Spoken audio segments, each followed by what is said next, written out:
এবার আমি দিয়ে দেব, এই যে আমি এখানে নিয়েছি নুন আর চিনি। চিনি একদম সামান্য, যেটুকু না দিলে নয়, যেহেতু নুন দিলে রান্নায় চিনি দিতে হয় সেই জন্য দিয়েছি।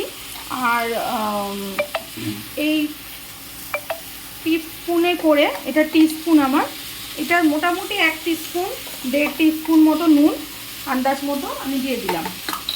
এবার এই নুনটা ডিপেন্ড করছে কতটা ঝোল থাকবে তার ওপরে, ঠিক আছে? ঝোলটা যদি বেশি রাখেন তাহলে আপনাকে নুনটা বেশি দিতে হবে, আদারওয়াইজ এরকম দিলেই চলে যাবে। এরপর আমি এর মধ্যে অ্যাড করছি কাটা টমেটোগুলো। আচ্ছা, এই টমেটোগুলো কিন্তু একদম যে খুব মিশে টিশে যাবে এরকম কিন্তু নয়, মোটামুটি একটু ওই ঝোলের সবজির মতোই কিন্তু টমেটোটা থাকবে, ঠিক আছে? একটু এটা মানে একটু এটা ভাজা ভাজা হোক,